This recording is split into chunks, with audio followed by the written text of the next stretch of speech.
Hello बच्चों, good morning, good afternoon and good evening. My self doctor Balram. हम लोग class 12 physics का first chapter पढ़ रहे थे, जिसमें लेक्चर 1 में हमने इलेक्ट्रिक चार्ज के बारे में पढ़ा, उसकी कुछ प्रॉपर्टी पढ़ी थी। लेक्चर 2 में हमने उस पर बेस्ड क्वेश्चन किए थे।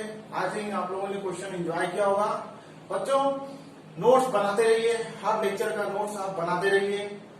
हम आगे के लेक्चर डालते जाएंगे, आप उसको बनाते जाइए, तभी आपको एक कंप्लीट नॉलेज मिल पाएगी किसी सब्जेक्ट के बारे में।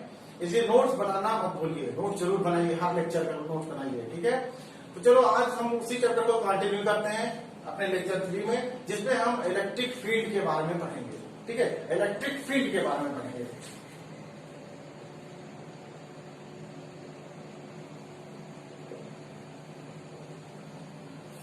फील्ड जैसा कि पता चलता है, फील्ड जैसे अपने मूवी में देखते हैं ना कि भाई ये हमारा इलाका है, बोलते हैं ना, मतलब क्या होता है कि ये हमारा एरिया। एरिया का मतलब है जहां पे जो मैं चाहूं वो कर सकूं, कोई भी उस पर इंटरफियर नहीं कर सकता। इसी तरह हर चार्ज का अपना एक फील्ड होता है, जिसमें जब कोई दूसरा चार्ज पार्टिकल आएगा तो उस पर एक फोर्स का एक्सपीरियंस होगा।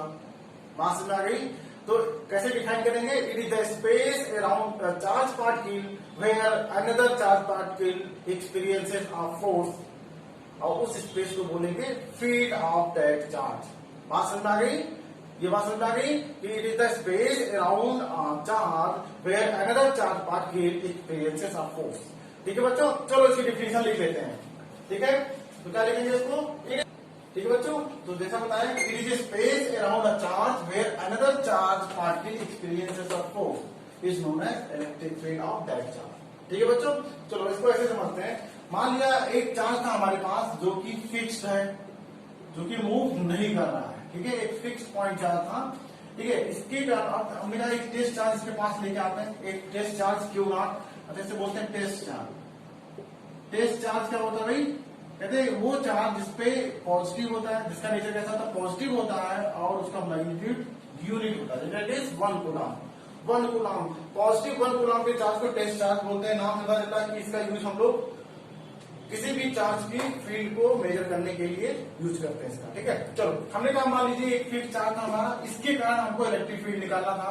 तो हमने कहा मान लो ये टेस्ट चार्ज क्यू नॉट इसके पास लाते हैं, दूर ले जाते हैं या मूव कराते हैं, रिलेटिव मोशन कराते हैं, तो क्या होगा? इन दोनों के बीच एक फोर्स लग रहा होगा, ठीक है, कूलम्बियन फोर्स लग रहा होगा। लेकिन वो फोर्स क्या फिक्स होगा? हमने कहा नहीं, क्योंकि ये चार्ज पार्टिकल मूव कर रहा है तो फोर्स भी वारी कर रहा होगा। अच्छा, हमने क्या किया? अब इस चार्ज पार्टिकल को, टेस्ट चार्ज पार्टिकल को धीरे धीरे इस चार्ज से दूर लेते गए, फिर हमको एक ऐसा पॉइंट मिलेगा जहां पे इस टेस्ट चार्ज पे कोई भी फोर्स का एक्सपीरियंस नहीं होगा। मतलब क्या हुआ कि जैसे ही ये टेस्ट चार्ज पार्टिकल इस फिक्स्ड चार्ज के स्पेस से बाहर निकला तो इस पे कोई फोर्स नहीं लगा, मतलब कि इसकी फील्ड के बाहर हो गया, ठीक है। तो वो पॉइंट जहां पे उसने लास्ट एक फोर्स का एक्सपीरियंस किया था, वो पॉइंट इस चार्ज के लिए इलेक्ट्रिक फील्ड होगा। बात समझ आ गया? ठीक है, तो इसको इस तरह डिफाइन कर सकते हैं। हमने कहा चलो इसको हम पॉइंट चार्ज के लिए पढ़ते हैं, ठीक है। ये बात समझ आ गई? ठीक है, चलो नेक्स्ट देखते हैं। ठीक है बच्चों, अब देखो इलेक्ट्रिक फील्ड को मेजर करने के लिए देयर आर 3 वेज। हमारे पास 3 रास्ते हैं जिससे कि हम इलेक्ट्रिक फील्ड की स्ट्रेंथ को मेजर करते हैं, ठीक है। तो first way is the vectorial representation, ठीक है, जिसमें हमको फील्ड के वेक्टर फॉर्म को पढ़ते हैं, that is electric field intensity, जिसमें हम इलेक्ट्रिक फील्ड इंटेंसिटी को पढ़ेंगे, जो कि एक वेक्टोरियल रिप्रेजेंटेशन होगा स्ट्रेंथ ऑफ फील्ड को मेजर करने का। सेकेंड वे होता है स्केलर रिप्रेजेंटेशन, जिसमें हम इलेक्ट्रिक पोटेंशियल के बारे में पढ़ेंगे, जो कि हमको स्केलर क्वांटिटी देगा, हम स्ट्रेंथ की मैग्नीट्यूड के बारे में बताएगा, ठीक है। इसको हम चैप्टर नंबर 2 में पढ़ेंगे, इलेक्ट्रिक पोटेंशियल हेडिंग में। And third one was graphical representation, जिसमें हम फील्ड लाइंस के बारे में पढ़ेंगे, ठीक है। तो देयर आर 3 वे, इसको लिखते हैं, there are 3 way, there are 3 way to represent strength of field, ठीक है। स्ट्रेंथ ऑफ फील्ड को रिप्रेजेंट करने के 3 रास्ते होंगे, ठीक है। ठीक है, ठीक है बच्चों, 3 वेज होते हैं। तो सबसे पहले हम लोग बोला क्या? वेक्टर रिप्रेजेंटेशन, यदि हम फील्ड स्ट्रेंथ को वेक्टर के फॉर्म में रिप्रेजेंट करना चाहते हैं तो हमको क्या रिप्रेजेंट करना पड़ेगा, इलेक्ट्रिक फील्ड को निकालना पड़ेगा। ठीक है, सेकंड रिप्रेजेंटेशन होता है स्केलर। जब हम इलेक्ट्रिक फील्ड स्ट्रेंथ की सिर्फ हमको वैल्यू चाहिए, मैग्नीट्यूड चाहिए, तो हमें क्या कैलकुलेट करना पड़ेगा, इलेक्ट्रिक पोटेंशियल। एंड यदि हमको उसको ग्राफिकल रिप्रेजेंटेशन करना है स्ट्रेंथ को, तो हम वहां पे फील्ड लाइंस के बारे में बताएंगे। ठीक है, तो चलो वन बाय वन हम शुरू करते हैं। सबसे पहला हेडिंग डालते हैं इलेक्ट्रिक फील्ड स्ट्रेंथ या इलेक्ट्रिक फील्ड इंटेंसिटी बोलते हैं इसको। ठीक है ना, चलो हटाते हैं इसको, लिखते हैं। चलिए बच्चों, तो हम लोग सबसे पहले क्या पढ़ेंगे, इलेक्ट्रिक फील्ड इंटेंसिटी के बारे में। तो इलेक्ट्रिक फील्ड इंटेंसिटी एक वेक्टोरियल रिप्रेजेंटेशन है फील्ड स्ट्रेंथ को मेजर करने का।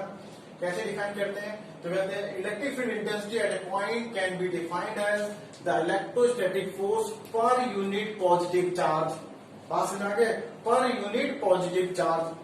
चलो बच्चों, इसका डेरिवेशन देख लेते हैं एक बार कैसे करते हैं। हमने कहा मान लिया हमारे पास एक चार्ज था Q, ठीक है, एक चार्ज था Q, और इस चार्ज के कारण किसी पॉइंट P पे हमको इलेक्ट्रिक फील्ड स्ट्रेंथ निकालनी थी, जिसकी इस चार्ज से डिस्टेंस कितनी थी, R थी।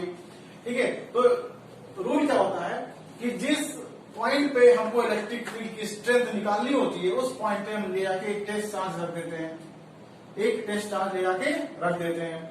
ठीक है, तो हमने कहा अकॉर्डिंग टू डिफिनेशन क्या बोलता है कि F क्या होना चाहिए, सॉरी E क्या होना चाहिए, हमारा इलेक्ट्रिक फील्ड इंटेंसिटी क्या होगी किसी भी पॉइंट पे, it is the force, electric force per unit positive charge, पर यूनिट पॉजिटिव चार्ज। ये होता है इलेक्ट्रिक फील्ड इंटेंसिटी को निकालने का तरीका होता है हमारा। ठीक है, तो सबसे पहले, ठीक है बच्चों, ये बात समझ आ गई। तो यही तरीका होना चाहिए, हमको कभी भी किसी भी चार्ज के कारण फील्ड निकालना होगा तो हमको एक टेस्ट चार्ज रखना पड़ेगा। अच्छा, टेस्ट चार्ज के बारे में थोड़ा बता दें कि टेस्ट चार्ज क्या होता है भाई। अभी बताया ना कि टेस्ट चार्ज क्या होगा, जिसका मैग्नीट्यूड क्या होगा, +1 कूलम होगा। ठीक है, वो पॉजिटिव होगा और उसका मैग्नीट्यूड 1 कूलम होगा। ठीक है, उससे टेस्ट चार्ज बोलते हैं। ठीक है, तो ये था डेफिनेशन हमारा, इस तरह हम इसको कैलकुलेट कर सकते हैं। ठीक है, तो चलो हम लोग हेडिंग डालते हैं इसमें first, electric field intensity due two point charge. ठीक है, नेक्स्ट हेडिंग डालते हैं electric field intensity due two point charge. ठीक है बच्चों, इलेक्ट्रिक फील्ड इंटेंसिटी निकालने जा रहे हैं due to a point charge. ठीक है, तो electric field intensity point charge के थ्रू हम कैसे निकाल सकते हैं, with the help of electrostatic force या कूलम्ब्स लॉ के थ्रू हम निकाल सकते हैं। ठीक है, हमने माना कि हमारे पास एक पॉइंट चार्ज था Q। ठीक है, इस पॉइंट चार्ज के कारण किसी पॉइंट P पे, इस पॉइंट चार्ज के कारण किसी पॉइंट P पे जिसकी डिस्टेंस R थी पे हमको इलेक्ट्रिक फील्ड निकालना है। तो हमने क्या किया, रूल क्या होगा, Q0 को रख दिया, तो इनके बीच लगने वाला कूलम्बियन फोर्स कितना होगा, 1/4 pi epsilon Q0 upon R²। बोलो बच्चों, होगा ये। ठीक है, चलो अकॉर्डिंग टू डेफिनेशन E क्या होगा भाई, electric field at that point क्या होने वाला है, 1/4 pi epsilon Q0 upon R² upon Q0। अब क्या हो रहा है, Q0 से Q0 कैंसिल हो गया, तो क्या है हमारा इलेक्ट्रिक फील्ड की फॉर्मूला क्या बन गया है, 1/4 पाई Q अपॉन R। ठीक है, तो इस तरह हम इलेक्ट्रिक फील्ड के मैग्नीट्यूड को यहां से निकाल सकते हैं। फॉर्मूला क्या बना, पॉइंट चार्ज के कारण 1/4 pi epsilon Q upon R²। ठीक है, R²। ठीक है, तो कुछ पॉइंट इसके बारे में देखते हैं, कुछ पॉइंट इसके बारे में देखते हैं इलेक्ट्रिक फील्ड की इंटेंसिटी के बारे में। सबसे पहला क्या होता है, फर्स्ट पॉइंट क्या देखते हैं कि एक वेक्टर क्वांटिटी है, it is a vector quantity, एक वेक्टर क्वांटिटी होती है। ठीक है, दूसरा बता दिया वेक्टर क्वांटिटी डायरेक्शन होती है, पॉजिटिव चार्ज होगा तो आवेग, और यदि चार्ज नेगेटिव होगा, नेगेटिव चार्ज के इंटेंसिटी निकालने जा रहे हैं के कारण, तो क्या होगा, वो टुवर्ड द नेगेटिव चार्ज होगा। सेकेंड हमने बात कही यूनिट की, यूनिट क्या होगी भाई, हमने कहा यूनिट अकॉर्डिंग डिफिनेशन क्या लिख रहा है, फोर्स पर यूनिट चार्ज। तो फोर्स की यूनिट क्या होगी भाई, न्यूटन पर कूलम। तो इसकी एसआई यूनिट क्या होगी, इंटेंसिटी की, न्यूटन पर कूलम हो गई। थर्ड देखते हैं, थर्ड प्रॉपर्टी क्या होती है, डायमेंशन की बात करते हैं। थर्ड पॉइंट के बारे में बात करते हैं, डायमेंशन। तो डायमेंशन क्या होगा, हमने कहा फोर्स का डायमेंशन अपॉन चार्ज का डायमेंशन। तो फोर्स का डायमेंशन तो पता ही होगा, mLT-2 अपॉन चार्ज की डायमेंशन हम लोग याद करो, सबसे फर्स्ट लेक्चर में पढ़ाया था मैंने, A×T। क्या होता है भाई, AT। इसको और सिंप्लीफाई करते हैं तो क्या बन के आएगा, एल टी माइनस 3 ए माइनस 1, ठीक है। तो ये उसके डायमेंशन की बात हो गई, ठीक है बच्चों। चलो बच्चों, अब हम इलेक्ट्रिक फील्ड इंटेंसिटी का वेक्टर फॉर्म पढ़ते हैं। वेक्टर फॉर्म में कैसे हम इलेक्ट्रिक फील्ड इंटेंसिटी को रिप्रेजेंट कर सकते हैं, एक्सप्रेस कर सकते हैं, ठीक है। तो चलो, हमने इसके लिए देखा कि मैंने कहा एक चार्ज क्यू था, एक चार्ज क्यू है जिसका position vector with respect to origin r1 मान लेते हैं, ठीक है। इस चार्ज को क्यू को हम किसी पॉइंट P पे ले गए, ठीक है, जिसका ओरिजिन के रिस्पेक्ट में पोजीशन वेक्टर कितना है, r2 है। बात समझ आ गई। ये चार्ज क्यू था जिसका ओरिजिन के रिस्पेक्ट में पोजीशन क्या था, r1 था, उसको हम मूव करा के P पॉइंट तक लेके गए। या हमने कहा इस चार्ज की P पॉइंट पे इंटेंसिटी कितनी हुई निकालने के लिए इस P पॉइंट की ओरिजिन के रिस्पेक्ट में पोजीशन वेक्टर क्या है, r2 है, ठीक है। तो बताओ क्या हम डिस्प्लेसमेंट वेक्टर निकाल सकते हैं? हमने कहा बिल्कुल। क्या होगा, r2 vector minus r1 vector. पास में आ गई। चलो अब हम आराम से इसका वेक्टोरियल फॉर्म लिख सकते हैं। बताओ Q के कारण P पॉइंट पे फील्ड कितना होगा, मैग्नीट्यूड लिख सकते हैं। चलो पहले मैग्नीट्यूड लिख देते हैं, 1/4 pi epsilon naught Q upon R2 minus R1 mod square. बात समझ आ गया। ये क्वाड्रेटिक डिफिनीशन हुआ, लेकिन ये तो सिर्फ मैग्नीट्यूड लिखा हमने, हमको तो वेक्टर फॉर्म में लिखने के लिए डायरेक्शन भी चाहिए, ठीक है। हमने कहा यहाँ पे डायरेक्शन यूनिट वेक्टर R2, ठीक है ना। ये देखो ये बन गया इसका वेक्टोरियल फॉर्म। अच्छा बताओ, फर्स्ट क्लास में हमने बताया था कि किसी वेक्टर को रिप्रेजेंट करने का, किसी भी वेक्टर को रिप्रेजेंट करने के लिए क्या चाहिए, magnitude as well as direction unit vector, ठीक है। तो यहां से क्या आया, ए गैप क्या बन के आया, vector A upon mod of vector A, ठीक है, मैग्नीट्यूड ऑफ वेक्टर ए, ठीक है। तो इस फॉर्म में इसको ब्रेक करते हैं तो क्या आएगा, देखो ध्यान से, जो R21 डायरेक्शन यूनिट वेक्टर क्या होगा, R2 minus R1 vector upon mod of R2 minus. बोलो बच्चों ये सही है। अब इसको इसमें यूनिट वेक्टर को इस इक्वेशन में रखते हैं, देखते हैं किस फॉर्म में हमारा इक्वेशन आता है, ठीक है। देखो तो यहाँ पे E की वैल्यू क्या आ गई, वेक्टर E कितना है, 1/4 पाई एप्सिलॉन नॉट, ठीक है, Q अपॉन ये क्या बनेगा, mod of R2 minus R1, ठीक है, का स्क्वायर। और ये डायरेक्शन यूनिट वेक्टर की जगह लेंगे vector R2 minus R1 upon magnitude of R2 R1, ठीक है। मॉड ऑफ R2, ये बात समझ आ गई। इसको सिंप्लीफाई कर लेते हैं आप थोड़ा सा, हमारा आंसर आ गया 1/4 pi epsilon naught Q R2 minus R1 upon mod of R2 R1 की पावर 3। तो this is the vectorial representation of electric field intensity due two point charge, ठीक है बच्चों, नोट करो। चलो बच्चों, इस पे बेस्ड एक क्वेश्चन करते हैं। क्या दिया कि a charge plus 1 microcoulomb is placed at a point. देखो भाई इसका पॉइंट दे रखा है 1, 2, 4, 1,2,4 मीटर पे रखा हुआ है, ठीक है।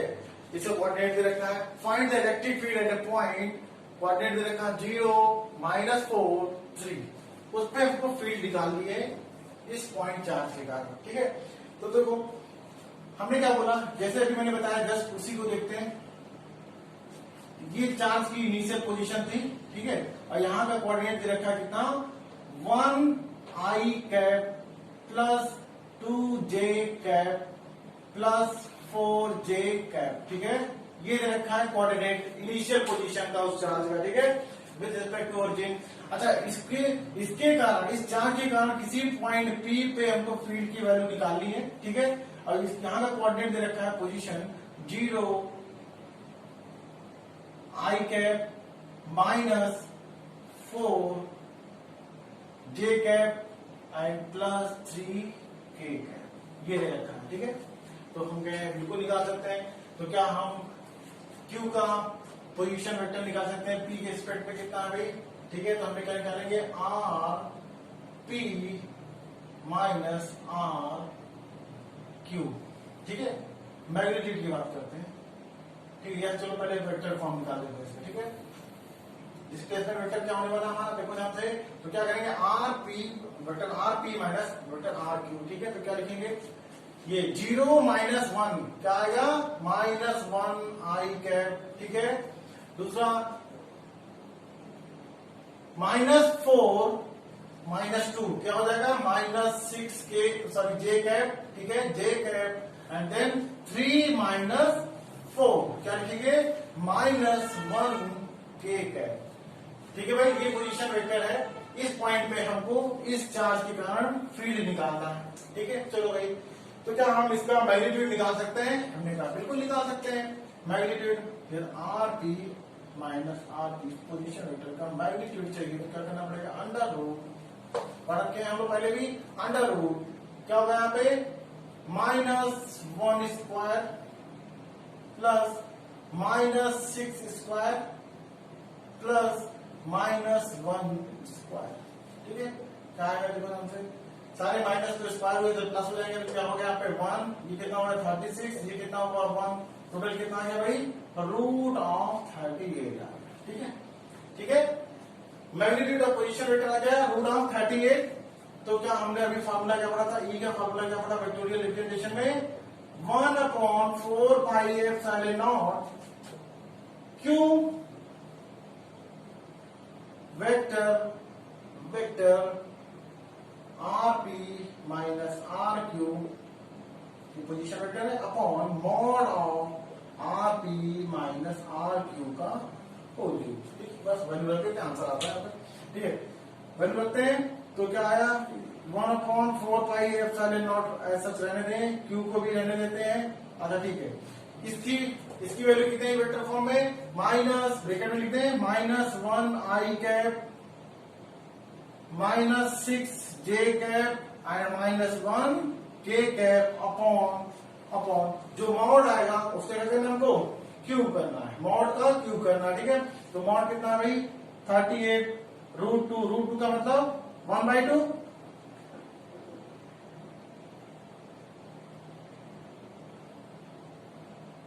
ये इस फॉर्म में लिख सकते हैं भाई। ठीक है, तो हमारा आंसर यहां से आ जाएगा, इसको कैलकुलेट करेंगे तो सॉल्व करेंगे, हमारा आंसर आ जाएगा 1/4 pi epsilon not Q -6 J cap -1 K cap upon 38 की पावर 3/2। तो इस टाइप के क्वेश्चन पूछे जा सकते हैं वेक्टोरियल रिप्रेजेंटेशन से रिलेटेड। तो हमको ये एकदम क्लियर होना चाहिए कि किसी भी चार्ज के कारण किसी पॉइंट पे फील्ड कैसे निकालते हैं। ठीक है, चलो नेक्स्ट टॉपिक पढ़ते हैं हम लोग। चलो नेक्स्ट निकालते हैं electric field due to system of charges. ठीक है, जब हमारा सिस्टम एक से ज्यादा चार्ज से मिलकर बना हुआ है तो किसी पॉइंट पे इन सब चार्जों के कारण नेट इलेक्ट्रिक फील्ड क्या होगी उसको देखते हैं। ठीक है, चलो हमने माना कि हमारा सिस्टम 3 लेते हैं, 3 पॉइंट चार्ज से मिलकर बना हुआ। एक पॉइंट चार्ज क्या था Q1, दूसरा था Q2 एंड थर्ड था हमारा Q3 था। ठीक है, अच्छा इन तीनों चार्ज के कारण किसी पॉइंट P पे नेट इलेक्ट्रिक फील्ड कितना होगा हमको ये कैलकुलेट करना है। What will be the net electric field due to the this charges at point P। तो हमने क्या कहा था, तरीका क्या होगा कि पहले पोजीशन वेक्टर लेंगे Q1 का, P के साथ कितना है, हमने कहा RP1। ठीक है, दूसरा क्या है Q2 का RP2 और 3 के कितना है RP3। ठीक है, चलो हमने कहा सिस्टम ऑफ चार्जेस, हमने बिल्कुल इसको इस तरह ट्रीट करेंगे, हम एक बार में सिर्फ एक चार्ज को फॉलो करते हैं, बाकी को हाइड मान लेते हैं। ठीक है, तो बताओ हम Q2 Q3 को हाइड कर लेते हैं तो Q1 के कारण P पॉइंट पे नेट इलेक्ट्रिक फील्ड कितना होने वाला भाई? नेट इलेक्ट्रिक फील्ड कितना होगा? हमने कहा K Q1 upon R P1 square. ठीक है, होगा कि नहीं होगा? ठीक है, इसी तरह Q1 Q3 को हाइड करें तो Q2 के कारण कितना होगा? K Q2 upon this position vector का स्क्वायर। ठीक है, in the same way third का भी निकाल सकते हैं। ठीक है, चलो देखते हैं कैसे होता है। हमने कहा कि Q1 के कारण P पॉइंट पे इलेक्ट्रिक फील्ड क्या होगा? हमने कहा डायरेक्शन किधर होगी? क्योंकि पॉजिटिव चार्ज है सारे तो अवे होगा। अवे कितना? E1। लेट यहाँ पे E1 तो कितना होगा भाई? 1/4 पाई एप्सिलॉन नॉट। ठीक है, 4 पाई epsilon not Q1 upon R P1 square. ठीक है, in the same way Q2 के कारण फील्ड इधर होगा ना, हमने कहा away from the positive charge E2 मान ले तो क्या होगा? 1/4 pi epsilon not Q2 upon R P2 square. In the same way Q3 के कारण क्या होगा? इस डायरेक्शन में होगा कितना? E3 equal to 1/4 pi epsilon naught Q3 upon R P3 square. ये होगा इलेक्ट्रिक फील्ड। ठीक है, चलो यदि इसके वेक्टोरियल फॉर्म की बात करें, वेक्टोरियल फॉर्म की बात करें तो हमने कहा इसका वेक्टर लिखेंगे वेक्टोरियल फॉर्म तो क्या लिखेंगे? Will be the R P1 cap लगा दो, मैग्नीट्यूड जो सबका लिख चुके हैं, डायरेक्शन यूनिट वेक्टर चाहिए, इसका क्या लिखते हैं? ठीक है, और यहाँ पे डायरेक्शन यूनिट वेक्टर क्या होगा? R P3 cap. ठीक है, तो ये सब कौन सा फॉर्म आ गया आपको? Vector form of electric field. अब देखो किसी पॉइंट चार्ज पे हम लोगों ने फोर्स के लिए सुपरपोजिशन प्रिंसिपल पढ़ चुके हैं। सिस्टम ऑफ चार्जेस का नेट फोर्स कितना होता है उसके बारे में देखा सुपरपोजिशन प्रिंसिपल से। बिल्कुल सेम एप्लीकेशन यहाँ पे भी करेंगे कि P पॉइंट पे नेट इलेक्ट्रिक फील्ड कितना होगी? Will be the vector sum of the individual electric field. ठीक है, vector sum of the individual electric field of respective charge. तो हमारा ई नेट कितना होने वाला भाई? Vector E1 plus vector E2 plus vector E3। बोलो बात समझ आई? वैल्यू लेते हैं, सभी में कॉमन क्या आ रहा है? तो ध्यान से 1/4 पाई एप्सिलॉन नॉट क्या हुआ हमारा? कॉमन आ गया। तो ठीक बाहर निकाल लेते हैं। 1/4 पाई एप्सिलॉन नॉट क्या लिखेंगे? पहले E1 क्या है? Q1 upon R P1 square और इसका unit vector then Q2 upon R P2 square position unit vector and then Q3 upon R P3 square and इसका unit vector। ठीक है, तो इस तरह हम सिस्टम ऑफ चार्जेस कि कोई सिस्टम है जो कि कई चार्जों से मिलकर बना हुआ है, उसके कारण किसी एक पॉइंट पे नेट इलेक्ट्रिक फील्ड क्या होगा हम यहां से कैलकुलेट कर सकते हैं। चलिए इसको एक एग्जांपल से समझते हैं, एक क्वेश्चन से समझते हैं इसको। चलिए इसको क्वेश्चन से समझते हैं। हमने क्या एक इक्विलेटरल ट्रायंगल था, एक इक्विलेटरल ट्रायंगल था ये। ठीक है, साइड मान लीजिए इसका ए था।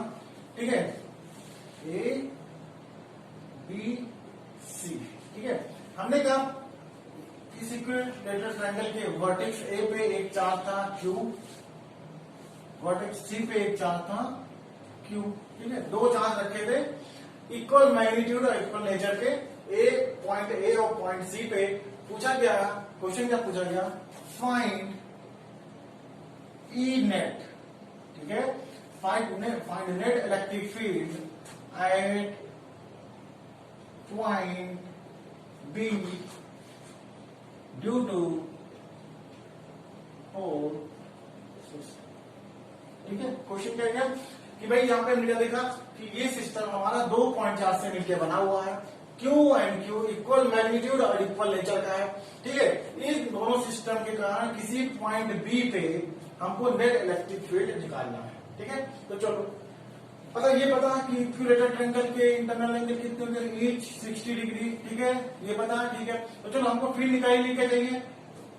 चार्ज की स्ट्रेंथ, चार्ज का मैग्नीट्यूड चाहिए और किस पॉइंट पे निकालना उसका पोजीशन वेक्टर चाहिए हमको, ठीक है। तो चलो हमने कहा ए से हमको बी पे निकालना, तो 1 बाय 1 निकालते हैं। तो बताओ फील्ड इलेक्ट्रिक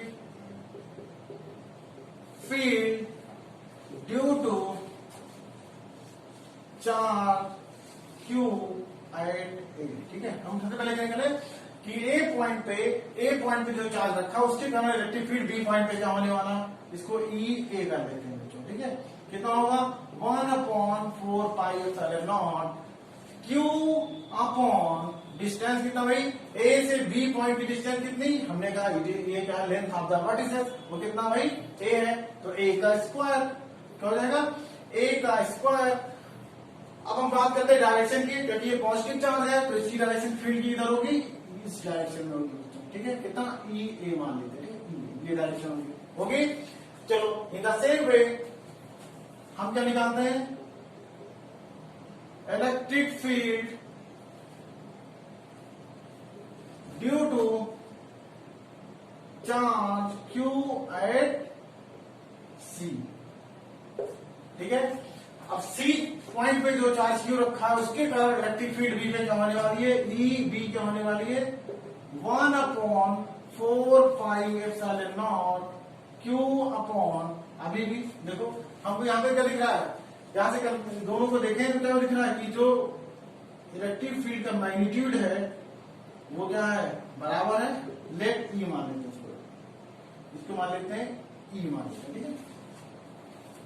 सब कुछ सेम है, तो मैग्नीट्यूड क्या होगा, दोनों चार्ज के मान बी पॉइंट पे मैग्नीट्यूड क्या होगा, सेम होगा, तो हमने मान लिया वो ई के बराबर है, ठीक है। अब देखो अच्छा डायरेक्शन की बात करते हैं, तो इसकी डायरेक्शन इधर होगी क्योंकि ये भी पॉजिटिव है, तो away from the positive charge, ये देखो यहाँ से, ठीक है, अवे फ्रॉम द पॉजिटिव, सी कर लेते हैं सी,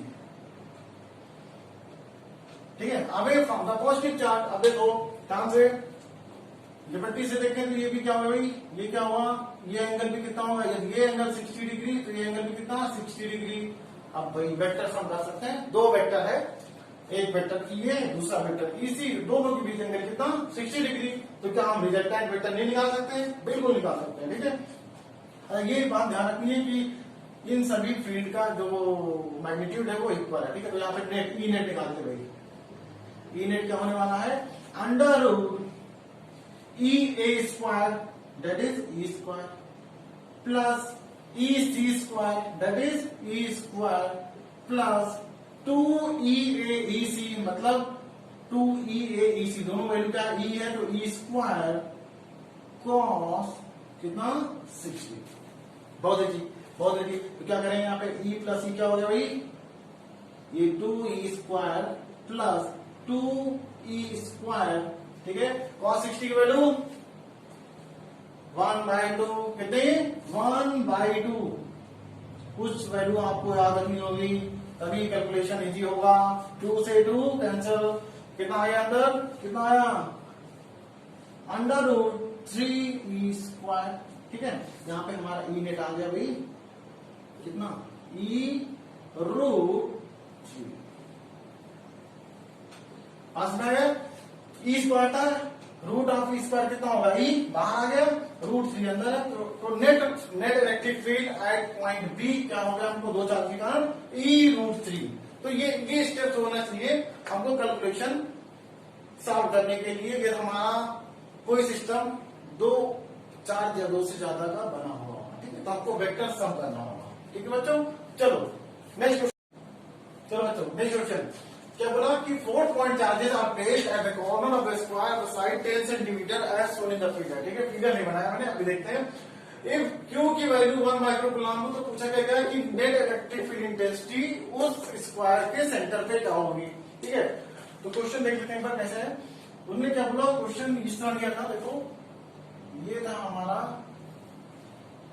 एक स्क्वायर था, चलो मैंने साइड ए मान लेते, सबका साइड का स्क्वायर का साइड ए है, और ये दे रखा है आपको 10 सेंटीमीटर, ये क्वेश्चन में दे रखा है, ठीक है।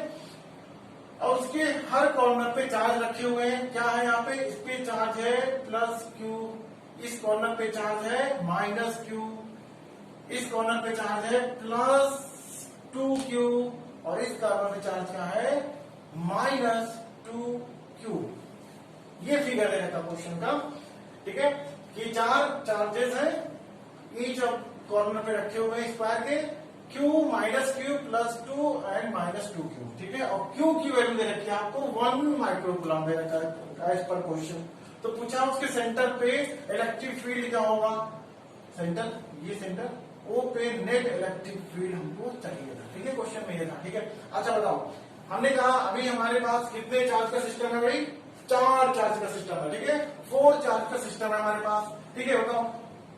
तो हमने कहा इस Q के कारण इसको नेमिंग कर लेते, इसको मान लेते कॉर्नर A, इसको B कर लेते, इसको C कर लेते और इसको D कर लेते। अब देखो ध्यान से, हमने कहा देखो A के कारण, A चार्ज के कारण इस O पॉइंट पे सेंटर पे इलेक्ट्रिक फील्ड होगी, इसी तरह B के कारण होगी, इस तरह C की कारण होगी, इस तरह D। तो यहाँ पे हमको 4 फील्ड मिलने वाली है, टोटल 4 फील्ड मिलेगा, ठीक है। चलो तो 1 बाय 1 करते हैं। तो हमने देखो ध्यान से, चार्ज की वैल्यू अलग अलग है, ठीक है, चार्ज की वैल्यू अलग अलग है, किसी में नेचर अलग है, ठीक है। तो बताओ इसके कारण, इन दोनों के कारण जो चार्ज ए और डी पे रखा हुआ है उसके कारण फील्ड की वैल्यू, मैग्नीट्यूड तो सेम होगा लेकिन डायरेक्शन अलग होगा। चलो देखते हैं। तो हमने E 1 बाय 1 निकालते भाई, electric field due to charge at A, ठीक है, जो चार्ज ए पॉइंट पे रखा है उसके कारण फील्ड की स्ट्रेंथ क्या होने वाली है, हमने कहा 1/4 pi epsilon naught Q upon R square. अब देखो भाई, ये साइड सभी का A है तो डायगोनल क्या होगा, A√2 होगा कि नहीं होगा, ठीक है भाई, ये सारे साइड A है तो डायगोनल क्या होगा, A√2, और मिड ऑफ द डायगोनल क्या होने वाला भाई, मिड ऑफ द डायगोनल क्या होगा, A√2/2, मतलब हम कह सकते हैं A/√2 लिख सकते हैं भाई, A/√2 लिख सकते हैं। हाँ, ये तो क्लियर होगा आराम से। तो चलो, तो A/√2 का स्क्वायर कर सकते हैं, चलो कर दिया, ठीक है, इसको करते हैं, आगे देखते हैं इसकी वैल्यू। तो हमने कहा इसको K मान लेते हैं अभी लास्ट में, इसको K मान लेते हैं, ठीक है।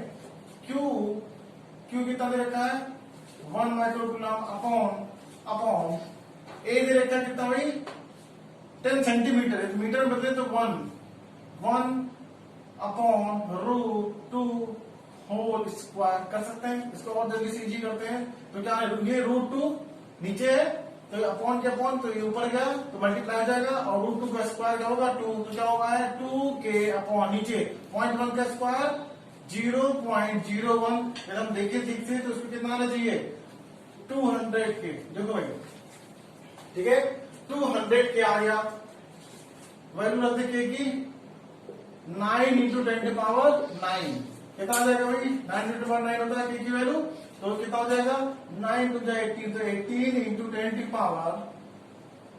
10⁻81, ठीक है, न्यूटन पर कूलम आ गया, ठीक है। देखो ध्यान से, ये बात समझ आ गई। तो चलो, तो अच्छा डायरेक्शन की बात करते हैं, तो ए के कारण इसका डायरेक्शन किधर होगा, ए की तरफ होगा, क्योंकि चार्ज कैसा भाई, निगेटिव चार्ज है, कैसा चार्ज है, निगेटिव चार्ज है, ठीक है। चलो अब इसके अपोजिट वाले की बात करते हैं, सी पे, इलेक्ट्रिक फील्ड एट सी, देखें, electric field due to C, charge on C क्या होने वाला है, 1/4 पाई एप्सिलॉन नॉट। अभी चार्ज का वैल्यू क्या हो गई, नेचर बिल्कुल सेम, माइनस माइनस, लेकिन मैग्नीट्यूड डबल हो गया, देखो 2Q। बाकी देखो ये भी तो डायगोनल का मिड पॉइंट है, तो क्या आ जाएगा A/√2 का होल स्क्वायर, बोलो सही है। तो ऐसा करते हैं, देखो सब कुछ तो सेम रहेगा, बस 2 का ही डिफरेंस आ रहा है, देखो ध्यान से, 2 ही तो एक्स्ट्रा इसमें मल्टीप्लाई हो रहा है, बाकी सब कुछ सेम है। तुम क्या कर सकते हो, ओवर और रिजल्ट में 2 से मल्टीप्लाई कर सकते हैं, बिल्कुल कर सकते हैं। तो क्या आ जाएगा रिजल्ट, बात समझ आ रही है। हमने अभी क्या निकाला, 2 को बाहर कर दें तो हमने क्या देखा, 1/4 pi epsilon naught Q upon A/√2 का होल स्क्वायर की वैल्यू कितनी आ गई थी, 18 × 10⁻11 आ गई। तो उससे मल्टीप्लाई करें 2 का, डायरेक्टली कर दें तो 36 × 10⁻11 न्यूटन पर कूलम आ जाएगा। बोलो भाई, बात समझ आ गई। चलो अब ऐसा करते हैं ना, इन दोनों के कारण नेट फील्ड क्या होगी, देखो इसकी डायरेक्शन क्या है, इसकी डायरेक्शन सी की तरफ है, लेकिन नेगेटिव चार्ज की तरफ होना चाहिए फील्ड, और यहाँ पे ए की तरफ। ये दोनों फील्ड आपस में क्या कर रहे हैं, अपोज कर रहे हैं, अपोजिट में है, तो क्या करेंगे, और कैसे, एक ही लाइन में है, तो क्या होगा, नेट इलेक्ट्रिक फील्ड क्या होगा, ड्यू टू ई सी का मतलब net electric field due to C and A के कारण कितना होने वाला, हमने कहा ई सी माइनस ई ए। बोलो भाई यहाँ पे क्या समझ में आया भाई, अपोजिट है दोनों फील्ड, एक इधर की तरफ एक इधर की तरफ, तो अच्छा स्ट्रेंथ किसकी ज्यादा, सी वाले की ज्यादा, 2 टाइम ज्यादा भाई, 2 टाइम है ये सिंगल है, ठीक है। तो हमने कहा कि ठीक है माइनस कर दे भाई, ज्यादा वाले में से कम की तरफ, तो कितना आ जाएगा 18 इंटू 10⁻11 न्यूटन पर कूलम। ओवरऑल डायरेक्शन लिखें, ओवरऑल डायरेक्शन तो किधर होगा, ये हो रहा है ई सी, ब्लैक पेन से लिखना है ई सी, ठीक है। बिल्कुल सेम कैलकुलेशन इसके लिए कर सकते हैं हम, जो चार्ज डी पे रखा है, जो चार्ज बी पे रखा है, उसके कारण फील्ड कितना होने वाला है सेंटर पे, देखो ध्यान से। तो हमने कहा यहाँ पे electric field due to D. अब यहाँ पे फिर से देखने वाली बात, बिल्कुल ये ए के बराबर होगा मैग्नीट्यूड की नहीं, बस डायरेक्शन क्या होगा, अपोजिट होगा, क्योंकि ये माइनस है और ये वाला क्या है, प्लस है। तो इसमें ज्यादा कैलकुलेट करने की जरूरत नहीं है। तो हमने क्या देखा, मैग्नीट्यूड तो सेम आएगा, क्योंकि क्यू का यहाँ वाले चार्ज का मैग्नीट्यूड सेम है, ओ से डिस्टेंस भी दोनों का क्या है, सेम है, तो मैग्नीट्यूड ओवरऑल इलेक्ट्रिक फील्ड का मैग्नीट्यूड भी सेम आएगा, बस डायरेक्शन क्या होगा, इसका away from the positive charge होगा, ठीक है। तो यहाँ पे तो ईडी की वैल्यू कितनी आ गई, डायरेक्टली ले सकते हैं, तो कितनी आ गई 18 इंटू 10⁻11 न्यूटन पर कूलम होगा। डायरेक्शन देखा जाए तो overall direction because of charge at D इधर होगा अवे, इसको बोल देते हैं ई ड्यू टू टी, ठीक है। बोलो नेक्स्ट हमारा क्या है, electric field due to B, B के कारण देखो। अब देखो क्या बी का मैग्नीट्यूड सी के मैग्नीट्यूड के बराबर नहीं है बिल्कुल है, बस क्या नेचर अपोजिट है, ठीक है। तो मतलब हम ये कह सकते हैं कि जो magnitude of electric field due to charge B होगा at centre will be same as the electric field due to the charge at C, ठीक है। वो कितना आया था भाई 36 इंटू 10⁻11 न्यूटन पर कूलम। बोलो भाई यहां पर समझ आ गई। तो चलो डायरेक्शन की बात करें तो इसका डायरेक्शन आगे होगा, क्योंकि कैसा चार्ज है भाई, पॉजिटिव चार्ज है, it is electric field due to D, ये बात समझ आ गई। बोलो भाई तो ओवरऑल इसमें से ज्यादा कौन, बी वाला, बी वाला ज्यादा है, तो हमने क्या कहा net electric field due to B and D, due to B and D, ठीक है। तो क्या होने वाला है 18 इंटू 10⁻11 न्यूटन पर कूलम हो जाएगा। बोलो बच्चों यहाँ पे समझ आया। चलो अब यहाँ पे देखो सुपर पोजिशन प्रिंसिपल, हमको ओवरऑल क्या मिला, जिसका एक इक्विवेलेंट फिगर बनाए इलेक्ट्रिक फील्ड का, तो हमने यदि ये सेंटर पॉइंट है तो इस सेंटर पॉइंट पे एक इलेक्ट्रिक फील्ड ये लग रहा है ड्यू टू ए एंड सी, ठीक है। इस डायरेक्शन में उसकी वैल्यू क्या आती है, मान लो ई आती है, ठीक है, ई आती है, जिसे ई सी ए बोल देते हैं, तो अभी ई सी ए लिखते हैं, ठीक है। In the same way due to charge at D and B के कारण नेट इलेक्ट्रिक फील्ड की डायरेक्शन में आई गई in the direction of D, इसको हमने क्या बोला था, ई बी डी बोल दिया, ठीक है। अच्छा बताओ ये एंगल कितना होगा, 90 डिग्री, ये तो बात समझा रही है, ठीक है। दो डायगोनल कट करना है स्क्वायर में, तो कितने पे होंगे यहाँ पे, जो क्रॉस कर रहे हैं यहाँ पे 90 डिग्री पे होंगे, ठीक है। तो ये एंगल कितना भाई 90 डिग्री, एक वेक्टर ई डायरेक्शन में दूसरा वेक्टर ई, दोनों के बीच एंगल कितना 90 डिग्री, तो क्या रिजल्टेंट वेक्टर कैसे निकाल सकते हैं भाई बताओ, जो ई नेट होगा at O, E net at होगा वेक्टर सम कर ले तो क्या होगा, देखो ध्यान से मैग्नीट्यूड में ये दोनों कैसे हैं, सेम है। देखो ई बी डी भी कितना आया 18 इंटू 10⁻11 न्यूटन पर कूलम, और ई सी ए भी कितना है 18 इंटू 10⁻11 न्यूटन पर कूलम। तो सीधा सीधा कर सकते हैं ई स्क्वायर प्लस 2e² cos 90, ठीक है। cos 90 हो गया 0, तो ओवरऑल क्या आ गया √2e², दैट इज e√2,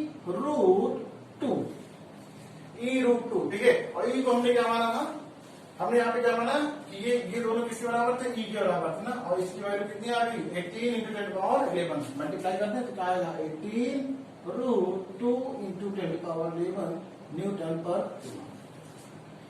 ये हमारा आंसर होगा, ठीक है बच्चों।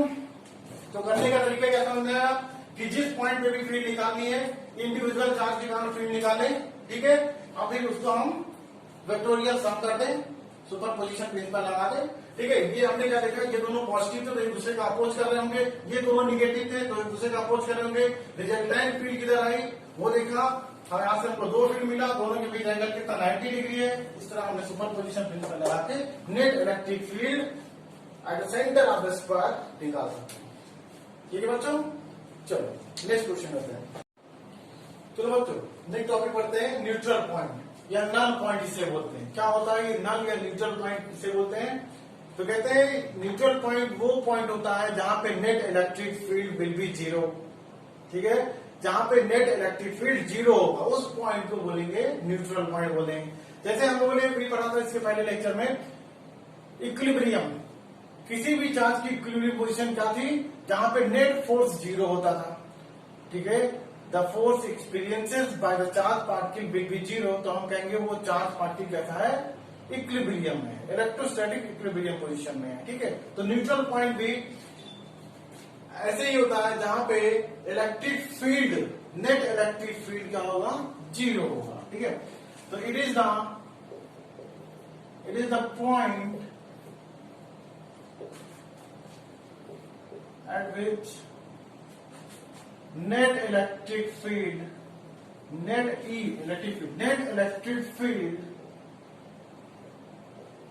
will be zero।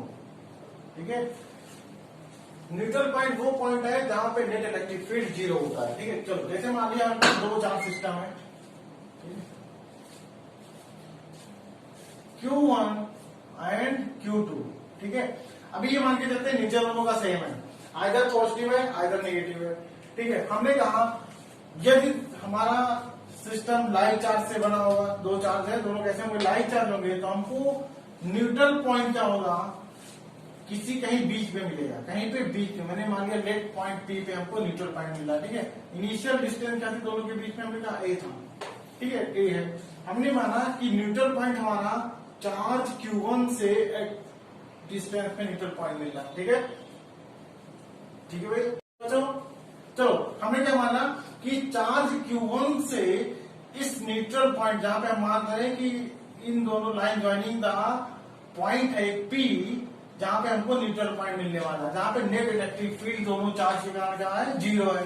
तो हमने माना Q1 से उसकी डिस्टेंस कितनी x है, तो Q2 से डिस्टेंस कितनी होगी, a माइनस एक्स। कितनी होगी भाई, a माइनस एक्स होगी। ये तो वहां समझ आ रही है। तो चलो हमने कहा P पॉइंट पे दो इलेक्ट्रिक फील्ड होगा, एक चार्ज Q1 के कारण, दूसरा चार्ज Q2 के कारण होगा। तो चलो देखते हैं, electric field at P due to charge 1। ठीक है, क्या होने वाला है, 1/4 pi epsilon not Q1 upon x square होगा। डायरेक्शन देख लेते हैं, डायरेक्शन यदि ये पॉजिटिव चार्ज है तो डायरेक्शन इसकी किधर होगी भाई, इस डायरेक्शन में होगा E1। बोलो बात समझ आ रही है, E1 is in the same वे इस P पॉइंट पे electric field because of charge Q2 कितना होने वाला है, चार्ज Q2 के कारण, तो E2 कितना होने वाला है, देखो ध्यान से, 1/4 पाई एप्सिलॉन नॉट। ठीक है, epsilon not Q2 upon a minus x का होल स्क्वायर। ठीक है, डायरेक्शन देखते हैं, डायरेक्शन हमने कहा क्योंकि ये भी पॉजिटिव चार्ज है और पॉजिटिव चार्ज के कारण फील्ड क्या होगा, away from the positive charge. किधर होगा, away from the positive charge. तो क्या देखिए P पॉइंट पे दो फील्ड मिल रही है, E1 एंड E2, और दोनों की डायरेक्शन क्या है, अपोजिट है। तो net electric field for neutral point अपन क्या डालते हैं, ये हमारा P पॉइंट क्या होगा, न्यूट्रल पॉइंट होगा, for neutral point E net must be zero. E net must be zero. Superposition अभी प्रिंसिपल हमने देखा, E नेट कैसे निकालेंगे, वेक्टर सम। तो क्या करेंगे, E1 माइनस E2। ठीक है, ये इक्वल टू किसके होना चाहिए, जीरो के होने चाहिए। मतलब क्या हुआ, E1 इक्वल टू E2 के होना चाहिए। वैल्यू रखते हैं, E1 की वैल्यू कितना होगी, 1/4 pi epsilon not Q1 upon X square. E2 की वैल्यू कितनी होगी, 1/4 pi epsilon not Q2 upon a minus x का होल स्क्वायर। बात समझ आ गई। ठीक है, चलो आगे देखते हैं।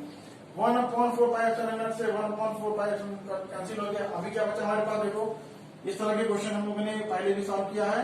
तो x1/x² इक्वल टू Q1 ये Q2/a-x का होल स्क्वायर। ठीक है, हमने क्या बोला था कि अभी क्रॉस मल्टीप्लाई नहीं करेंगे, इसको थोड़ा इजी मेथड से सॉल्व करते हैं। क्या करेंगे, सबसे पहले सभी में स्क्वायर कर लेते हैं, स्क्वायर रूट ले लेते हैं। ठीक है, इन सभी में क्या करेंगे, स्क्वायर रूट ले लेते हैं। स्क्वायर रूट लेने पे Q1 क्या हो जाएगा, रूट Q1। यहाँ करें तो यहाँ पे क्या बनेगा, root Q1 upon X square का स्क्वायर रूट एक्स, Q2 का square root Q2 upon a-x का होल स्क्वायर का a-x। ठीक है बच्चों, अभी क्या करते हैं, क्रॉस मल्टीप्लाई जल्दी से देखें तो क्या आया, Q1a, ठीक है, minus x root Q1 equal to x root Q2। ठीक है, हमको x के लिए इक्वेशन चाहिए, इसलिए x को एक तरफ करते हैं। तो क्या बेटा, हमको a root Q1 equal to x common कर ले तो अंदर क्या बचेगा, ये क्वांटिटी घर गई तो प्लस में होगी, x कॉमन लिया तो अंदर क्या बचा, ब्रैकेट में under root Q1 plus under root Q2। x के लिए इक्वेशन हमारा आ गया भाई कितना, a root Q1 upon under root Q1 plus under root Q2। ठीक है बच्चों, तो हमने क्या माना कि ये दो चार्ज Q1 Q2 के कारण हमको किसी पॉइंट P पे न्यूट्रल पॉइंट मिल रहा है, न्यूट्रल पॉइंट मिल रहा तो वो P पॉइंट की x1 चार्ज Q1 से डिस्टेंस कितनी होनी चाहिए, a root Q upon root Q1 plus root Q2। ठीक है बच्चों, तो इस तरह हम क्वेश्चन सॉल्व कर सकते हैं। इस तरह का क्वेश्चन हमने लेक्चर फर्स्ट में भी पढ़ा रखा है। ठीक है, जब फोर्सेज एंड इक्विलिब्रियम देखा था वहां पे भी। ठीक है, चलो ठीक है बच्चों, तो हमने क्या देखा, ये लाइव चार्जेस है, दो लाइव चार्जेस हैं तो हमको न्यूट्रल पॉइंट हमेशा मिड पॉइंट पे मिलेगा। ठीक है, अभी हमने देखा दोनों पॉजिटिव थे तब भी मिला हमको मिड पॉइंट पे। सपोज करते हैं यहाँ पे देखो ध्यान से, Q1 दूसरा चार्ज क्या है Q2। ठीक, यदि हमने क्या करते हैं यहाँ पे कि ये दोनों कैसे कर ले, इस बार माइनस, दोनों अभी भी लाइव है, इसके पहले वाले भी लाइव चार्ज थे, अभी भी लाइव चार्ज है। तो लाइव चार्जेस में देखो मान लो ये P पॉइंट, अभी भी हमको ये P पॉइंट पे कोई हमको न्यूट्रल पॉइंट मिल रहा होता तो जब बताओ इसके कारण फील्ड किधर होता है, इस डायरेक्शन में Q1 के कारण। अच्छा, इसके कारण फील्ड भाई न्यूट्रल पॉइंट कब मिलेगा, मतलब कि electric field zero. Electric field zero कब होगी, जब एक इलेक्ट्रिक फील्ड को दूसरी इलेक्ट्रिक फील्ड उसको कैंसिल आउट करे। ठीक है, तो हमें यहाँ पे देखो दो फील्ड है, दोनों की डायरेक्शन क्या अपोजिट है, इसीलिए न्यूट्रल पॉइंट हमको यहाँ पे मिल गया। बात समझ आ गई। नेक्स्ट देखो, जब कोई कहता है कि एक चार्ज का है प्लस है और दूसरा चार्ज का है माइनस है, इस बार अपोजिट चार्जेस हैं। यदि हम कहते कोई कहता है कि P point in between the line joining the two charges, तो हमने कि नहीं हो सकता। क्यों, यदि किसी मान लो कोई कहता है कि P पॉइंट होता तो हम कैसे एक्सप्लेन करते इसको कि P पॉइंट पे बिकॉज ऑफ चार्ज Q1 किधर होता, फील्ड अवे होता। अच्छा, सेम पॉइंट P पे चार्ज Q2 के कारण फील्ड की डायरेक्शन किधर होती, टुवर्ड द नेगेटिव चार्ज, तो वो भी किधर होता है, इधर होता। अब देखो भाई, दो फील्ड डायरेक्शन सेम तो कभी क्या जीरो हो सकते हैं, कभी नहीं। इसलिए याद रखना, अपोजिट चार्ज के कारण इलेक्ट्रिक फील्ड हमेशा हमेशा बाहर की तरफ मिलेगी, इस तरफ मिलेगी। ठीक है, या तो Q2 के राइट साइड में मिलेगी या Q1 के लेफ्ट साइड में मिलेगी, बिटवीन कभी भी न्यूट्रल पॉइंट हमको मिलने वाला नहीं है। बात समझ आ गई, ये पॉइंट की बात है। ठीक है, चलो बच्चों, तो हमने एक केस इसका भी देख लेते हैं, न्यूट्रल पॉइंट निकालने का तरीका। ठीक है, किस केस में, जब हमारे चार्जेस क्या हो, डिफरेंट मैग्नीट्यूड के हो और अपोजिट नेचर के हो। ठीक है, तो चलो यहाँ पे देखते हैं। हमने कहा कि मान लीजिए ये चार्ज हमारे पास Q1, ठीक है, और दूसरा चार्ज क्या भाई यहाँ पे Q2। ठीक है, ये अपोजिट नेचर के हैं, Q2 माइनस है, Q1 हमारा पॉजिटिव में है। ठीक है, अभी भी यहाँ पे हमने चलो डिस्टेंस कितना भाई इन दोनों के बीच में, एक डिस्टेंस है। ठीक है, हमने कहा ये बात तो पता चल गया कि न्यूट्रल पॉइंट हमको in between the two charges नहीं मिलने वाला है।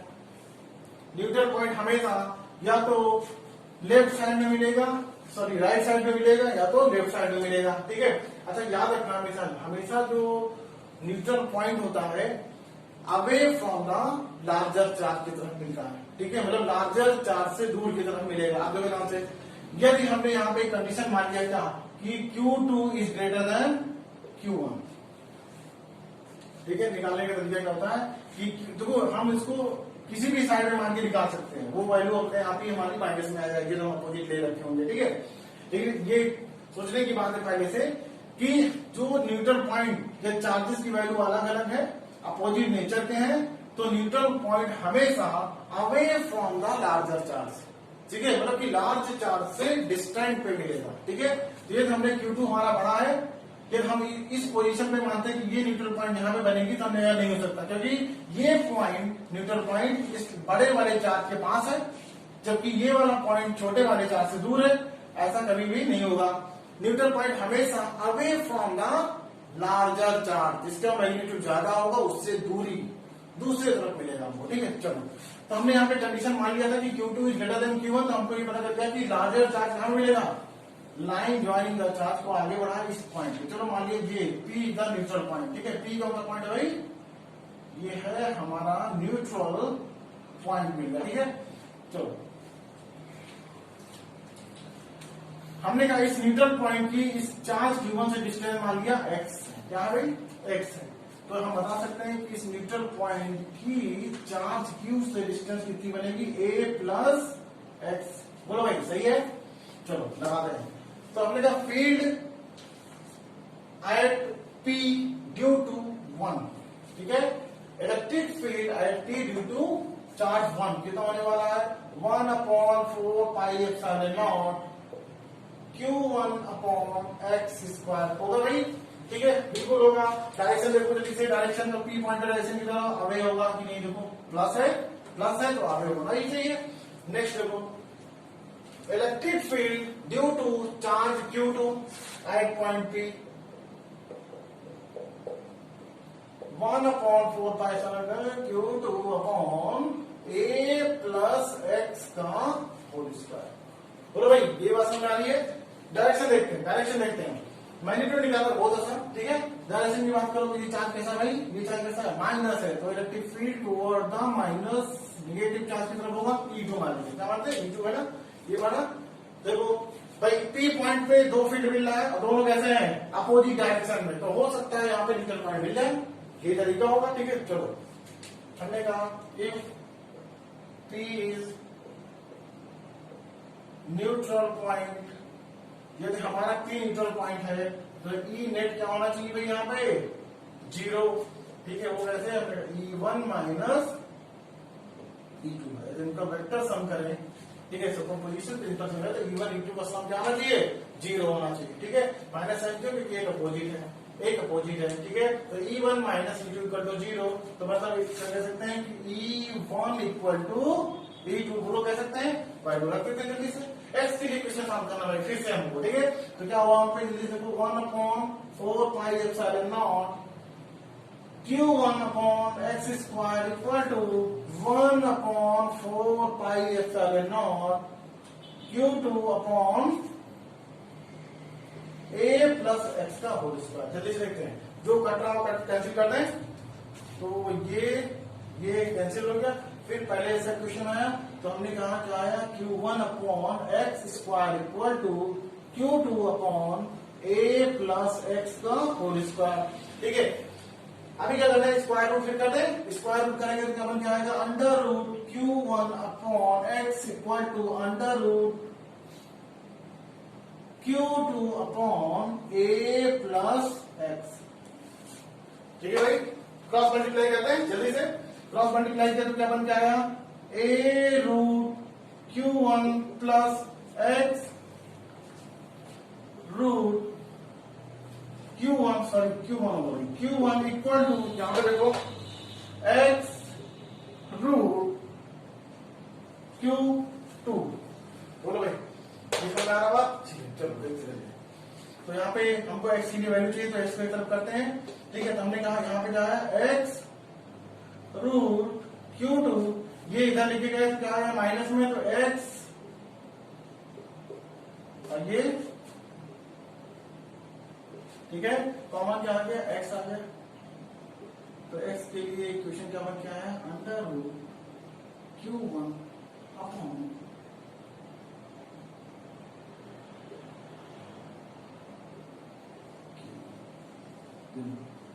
दोनों फार्मूलों के ध्यान से देखो तो सब कुछ सेम है, लेकिन यहाँ पे साइन जो है देखो अपोजिट हो गया। यहाँ पे जो साइन है पहले के केस में जब चार्ज का नेचर दोनों का सेम होगा तो न्यूट्रल पॉइंट मिड पॉइंट में मिलेगा, उस केस में यहाँ पे सम हो रहा था, पॉजिटिव वैल्यू आ रही थी। अभी यहाँ पे क्या हो गया, सब्सट्रैक्ट करेंगे एक चार्ज को दूसरे चार्ज से, ठीक है। नॉर्मली क्या होगा, बड़े चार्ज को छोटे से, देखो Q2 को हमने माना था ना बड़ा, ठीक है। यदि यही केस हमने मान लो गलती से कोई स्टूडेंट कहता कि नहीं हमको पता ही नहीं था पहले से कहाँ मिलने वाला, तो मैं चलो भाई यहाँ मान लेते, यहाँ पे मान लेंगे हम, तो मैं यहाँ पे करते तो इसकी वैल्यू क्या होती, Q1 माइनस Q2, जो कि कैसा मिलता, माइनस में मिलता था हमको, ठीक है। तो उससे कोई फर्क नहीं पड़ने वाला, हमको x की वैल्यू आराम से पता चल जाएगी, ठीक है। ठीक है बच्चों, चलो इसको कर लो। तो चलो बच्चों इन जनरल हम देख लेते हैं एक पॉइंट, एक जनरल पॉइंट देख लेते हैं कि मान लो ये चार्ज Q1 है और ये चार्ज Q2 है, ठीक है। कहाँ का, इसको हम इस रीजन को मान लेते हैं 0.1, इस रीजन को 0.2 बड़ा बनाते हैं जैसे, ठीक है। इस रीजन को 0.1 मान लेते हैं, इस रीजन को 0.2 मान लेते हैं। कौन सा region, the space between the two charges का, ठीक है। 2 बियॉन्ड Q2 को क्या मानते हैं, रीजन 3 मान लेते हैं, ठीक है। अब देखो कहाँ कहाँ पे न्यूट्रल पॉइंट मिलेगा, एक पॉइंट में लिख लेते हैं, ठीक है। कंडीशन क्या होगी, if Q1 and Q2 are of same nature, समझ आया। यदि Q1 और Q2 का नेचर सेम होगा, आइदर पॉजिटिव आइदर निगेटिव, तो हमको न्यूट्रल पॉइंट की लोकेशन क्या होगी, न्यूट्रल पॉइंट की लोकेशन क्या होगी उस समय, रीजन 2, ठीक है। हमको न्यूट्रल पॉइंट क्या रीजन 2 में मिलेगा, मतलब Q1 और Q2 के बीच में नहीं मिलेगा, ठीक है। फर्स्ट पॉइंट है ये, ठीक है। सेकेंड पॉइंट देखो, if Q1 and Q2 are of different nature,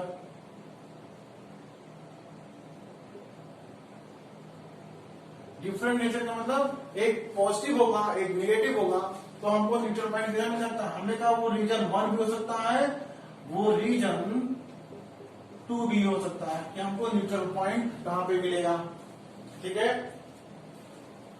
3 बच्चा 3 सॉरी 3 होगा ना, बियॉन्ड होना चाहिए बताना, Q2 के राइट या Q1 के लेफ्ट होगा, ठीक है, ये बोला तो यहाँ पे होगा, ठीक है। अच्छा 1 पे होगा कि थर्ड में होगा, इस केस में 1 पे होगा कि थर्ड में होगा, वो डिपेंड करेगा मैग्नीट्यूड किसका ज्यादा, वो डिपेंड करेगा क्या, मैग्नीट्यूड किसका ज्यादा। यदि Q2 का मैग्नीट्यूड ज्यादा होगा तो हमको 1 रीजन में मिलेगा। चलो इसमें एक सब पॉइंट बना लेते हैं। इफ हमने कहा Q2 is greater than Q1, ठीक है ना, Q1 की स्ट्रेंथ ज्यादा होगी, मैग्नीट्यूड ज्यादा होगा चार्ज का Q1 से, तो हमको न्यूट्रल पॉइंट कहां पे मिलेगा, रीजन 1 में मिलने वाला है, ठीक है। Second, if Q2 is less than Q1, इस बार हमने क्या किया कि Q1 ज्यादा है Q2 कम है, तो उस केस में हमको रीजन 3 में क्या मिलने वाला है, न्यूट्रल पॉइंट मिलने वाला है, ये याद रखना। और एक नेक्स्ट इंपॉर्टेंट पॉइंट जो है, थर्ड पॉइंट है, यदि किसी ने कहा, थर्ड पॉइंट क्या बोला कि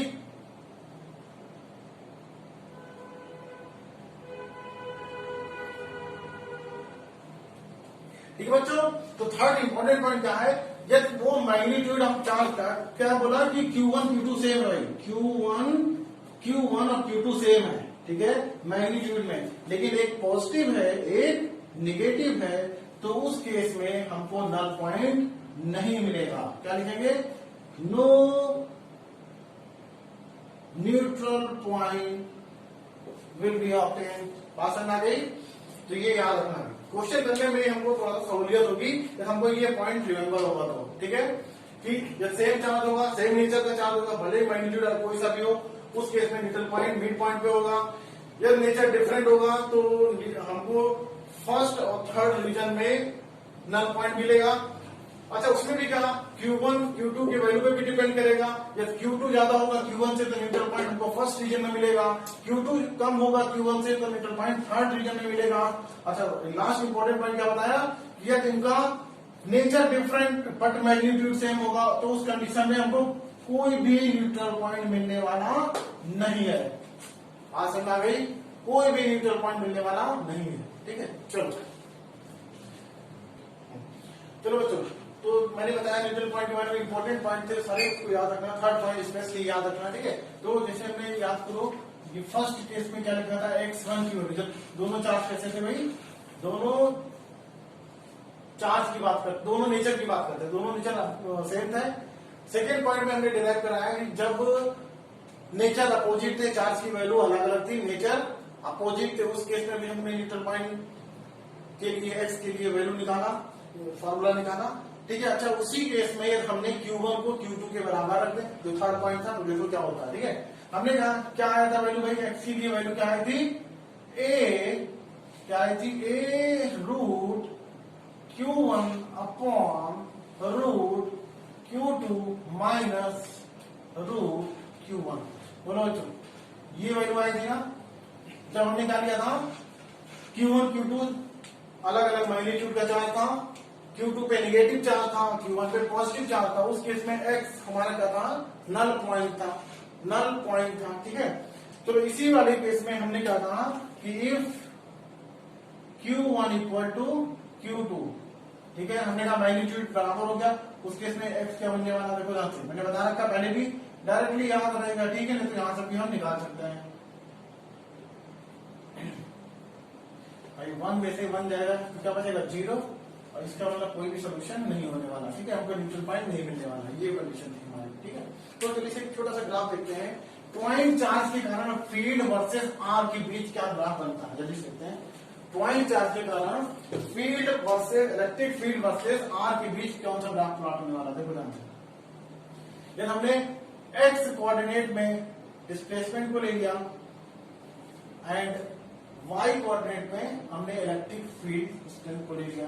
ठीक है, तो हमने क्या देखा, फॉर्मूला क्या आया था, E inversely proportional to the square the distance. ठीक है ना, हमने कहा एक R, हमने कहा R को क्या ले लिया हम, R इन्फिनिटी हो जाए, उस केस में E की वैल्यू कितनी होगी, at infinity the value of electric field will be 0। पास में आ गई। ठीक है बच्चों, जब R इन्फिनिटी होगा तो E की वैल्यू क्या होगी, 0 होगी। ठीक है, आप मैग्नीट्यूड की बात कर रहे हैं, इलेक्ट्रिक फील्ड के मैग्नीट्यूड की बात कर रहे हैं। ठीक है, अच्छा यही इफ R क्या हो 0, हम लोग electric field close to the point charge हो, उस केस में इलेक्ट्रिक फील्ड क्या होगा भाई, इन्फिनिटी। पास आ गई, तो कैसा ग्राफ मिलेगा आपको, रेक्टेंगुलर हाइपरबोला। ठीक है, रेक्टेंगुलर हाइपरबोला कुछ इस तरह।